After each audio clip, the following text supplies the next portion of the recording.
내가 항상 기뻐하며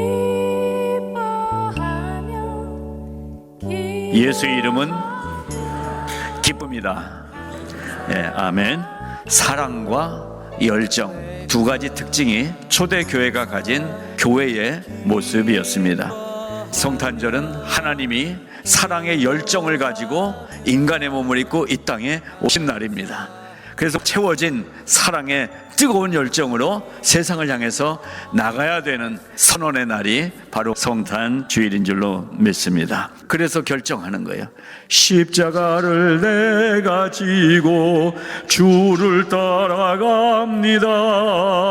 아멘. 십자가를 지고 걸어가는 삶을 결정한 사람이 성도인 것입니다. 자, 그 고백으로 우리는 예수로 기뻐하는 삶을 살게 된 것입니다. 예수로 기뻐하는 삶을 사는 사람들은 변화가 일어났습니다. 열정이 생겼다는 것입니다. 그 열정을 통해서 갖게 된 놀라운 축복, 기쁨이라는 단어를 오늘 선택했습니다. 열정을 가진 선수가 금메달을 따더라고요. 성도인 여러분들은 어떤 열정으로 달려가고 계십니까? 자, 그래서 사도 요한이 열정 있는 신앙생활이 필요하다는 말을 이렇게 얘기해 주고 있어요. 내가 너의 행위를 아노니 네가 차지도 아니하고 뜨겁지도 아니하도다. 네가 차든지 뜨겁든지 하기를 원하노라. 열정이 없다는 거예요. 저는 예수를 영접한 후에 뜨거워진 것 같아요. 그래서 말씀을 뜨겁게 사랑했어요. 사람도 더 뜨겁게 사랑했어요. 이따 확인해 보세요. 그런가 하면 사도 바울도 베스도 총독이요 내가 미친 것이 아니요 참되니 지극히 당연한 말을 하는 것입니다. 당당하게 자신이 믿는 예수 그리스도 그 신앙을 선언하며 살았던 것입니다. 우리가 만일 미쳤어도 하나님을 위한 것이요 정신이 온전하여도 너희를 위한 것이라.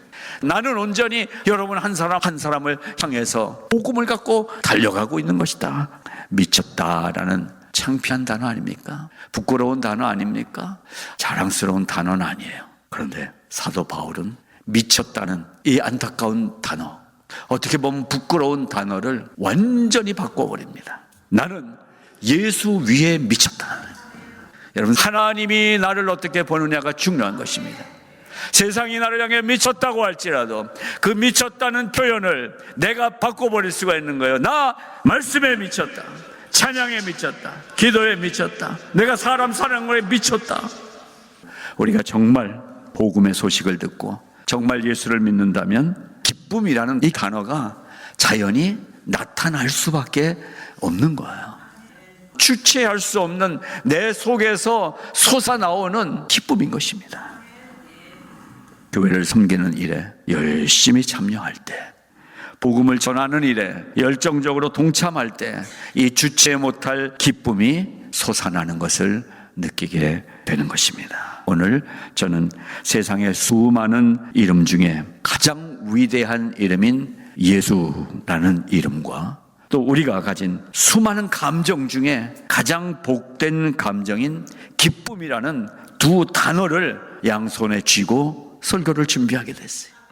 예수와 기쁨, 예수와 기쁨. 그러다 나온 제목이 예수 이름은 기쁨이다. 예수 이름은 기쁨이다. 여러분, 지금 기쁘세요? 여러분, 우리가 창조한 기쁨은 별로 기쁘지가 않아요. 그런데 예수 이름은 기쁨이 되더라고요. 그래서 미친 것 같아요. 혼자 실실 웃고 다니는 거예요.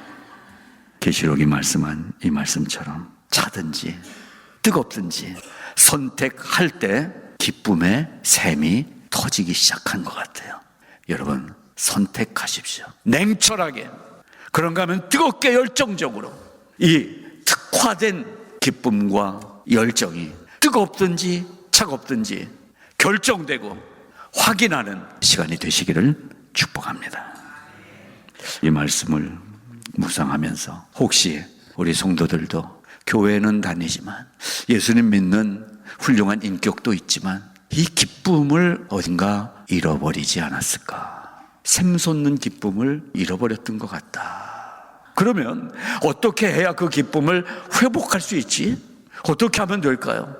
그래서 선택한 본문이 빌립보서 말씀입니다. 첫째로 복종이라는 단어가 처음에 나옵니다. 12절, 두려움과 떨림으로 너희 구원을 이루라. 복종함으로써 두려움과 떨림으로 구원을 이룰 때 기쁨이 회복되는 거예요. 구원이 이루어지면 기쁨이 회복되는 거예요. 구원을 우리가 받았는데, 구원 받으면 이미 영생을 확보한 것인데, 근데 기쁨이 못 쫓아오더라는 거예요.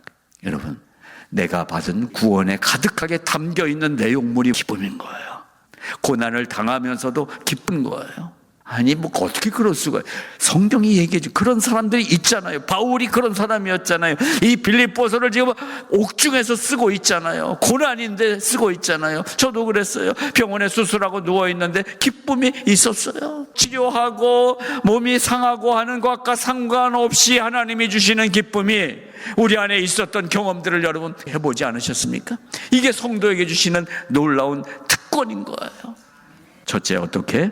하나님의 말씀과 하나님의 은혜에 복종하여서 내가 구원받은 자인 것을 확인할 때, 구원을 이룰 때 우리 안에 기쁨이 회복되는 것입니다. 두 번째, 언제? 15절, 흠이 없고 순전한 삶을 살 때 기쁨이 회복되는 것입니다. 흠이 없고 순전한 삶을 산다는 것은 정결하게 사는 것입니다. 정직하게 사는 것입니다. 정갈하게 사는 것입니다. 세상에 한 발, 교회에 한 발, 세상에도 귀를 기울였다가 교회 설교에도 귀를 기울였다가 양다리를 걸치고 사는 인생은 평생 참된 기쁨을 만날 수가 없습니다. 언제 기쁨이 회복돼요? 내가 정결해질 때, 깨끗해질 때, 순전해질 때, 그때 참 기쁨이 회복됩니다. 세 번째, 결국 말씀입니다. 말씀. 생명의 말씀을 밝힐 때 기쁨이 회복된다는 사실을 믿으시기 바랍니다. 밝히다라는 헬라어를 보니까 첫째, 단단히 붙잡는다. 둘째, 자랑스럽게 내놓는다. 제시하다. 밝히다. 오늘 말씀을 보니까 생명의 말씀을 밝힌다 그랬어요.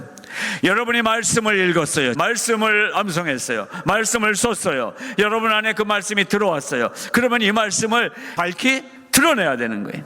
드러낸다라는 속뜻이 단단히 붙잡는다라는 뜻인 거예요. 말씀을 붙잡는 거예요.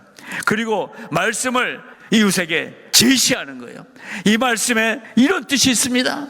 이 말씀이 나를 이렇게 살렸습니다. 말씀을 붙잡고 말씀을 제시하는 삶을 살 때 기쁨이 회복되는 것입니다. 그렇습니다. 이러한 실제적인 신앙생활의 방향과 결단을 할 때 예수 이름을 가진 성도로서의 기쁨이 회복될 수 있다는 것을 빌립보서가 가르쳐 준 것입니다. 여러분, 이 세 가지 삶을 결단하시겠습니까? 예수 만나지 못한 인생은 부자든 가난하든 건강하든 병들었든 감옥에 갇힌 인생이에요. 죽을 것 같은 인생이에요. 근데 바울은요, 죽을 것 같은 상황에, 환경에, 그 인생의 골짜기에 처박혔을 때 빌립보서를 쓰고 있어요. 김 집사도 어려운 일이 있습니다. 이 집사도 어려운 일이 있습니다. 박 장로도 어려움이 있습니다. 이 목사도 어려움이 있습니다. 다 감옥에 투옥된 상태 같은 이민의 삶을 함께 살아가면서 또 한 해가 지나갔어요. 너무나 두렵고 떨린 시대였던 초대교회 시대처럼 우리의 현실은 사실 기뻐하며 웃을 수 없는 현실의 삶을 지나갑니다. 예수 그리스도를 믿는다는 것은 무엇입니까? 상황과 환경을 초월하는 것입니다. 바울은 감옥 속에서 18절, 이와 같이 너희도 기뻐하고 나와 함께 기뻐하라 라고 편지를 쓴 거예요. 오늘 이 도착된 편지를 펼치시고 기뻐하라는 이 말씀을 붙잡으시기 바랍니다. 분명히 하나님은 하나님께 매달리겠다는 우리의 마음을 복되게 하시고 기뻐하게 하실 줄로 믿는 것입니다. 이 기쁨을 전합니다. 기쁨으로 충만하세요. 우리의 이 선포의 인사가 기쁨을 회복시켜 주실 줄로 믿습니다.